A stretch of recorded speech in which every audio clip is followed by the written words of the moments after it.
Everyone, welcome back to our tenses series. आज आपण बघणार आहोत present continuous tense. So present continuous tense आपण का वापरतो? प्रेझेंट कंटिन्युअस टेन्स आपण वापरतो टेम्पररी ऍक्शन्स, करंट ट्रेंड्स आणि प्लॅन फ्युचर साठी. चला तर आता आपण त्याचे सेंटेन्स फॉर्मेशन बघूया. First is affirmative sentence. Is used for something that is happening right now. Okay, it must be an action. Okay, so we'll see the structure. So ह्याचं structure कसं असेल आता?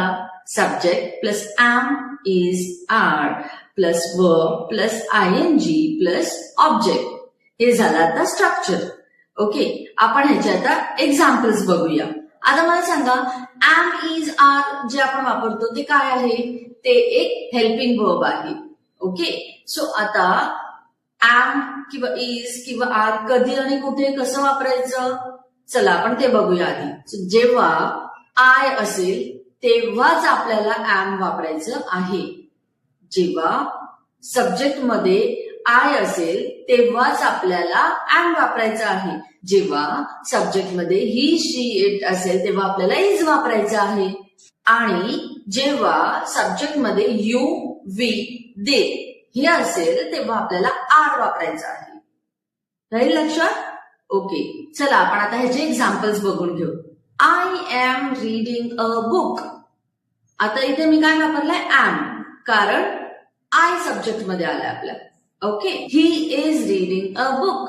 आता ही असल्यामुळे आपण इज वापरलाय. They are reading a book. They असल्यामुळे आपण आर यूज केलाय.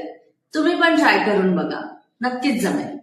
नेक्स्ट आहे आपलं negative sentence. Negative sentence using present continuous tense. We are using this for the action that is not happening right now. Okay? म्हणजेच जे action आता सध्या नाही घडत आहे. चला आपण त्याचं स्ट्रक्चर बघूया. Subject plus am is are plus not plus verb plus ing plus object. Okay? Let's see the examples. I am not watching TV. He is not watching TV. We are not watching TV. Understood? Okay. Moving ahead, next is interrogative, which is question sentence. Okay. जी action आता घडत आहे त्याच्यासाठी, त्याच्याबद्दल प्रश्न विचारायसाठी आपण हे interrogative sentence form करतो. ह्याचं स्ट्रक्चर बघूया आपण. आता इंटरोगेटिव्हच्या स्ट्रक्चरमध्ये आपण जे हेल्पिंग वर्ब आहे am, is, are ते सेंटेन्सच्या सुरुवातीला यूज करणार आहे. Okay, like am, is, are plus subject plus verb plus ing plus object. Let's see the examples. Am I speaking clearly? Are you speaking clearly? Is she speaking clearly? Understood? Okay. Next is negative interrogative sentence.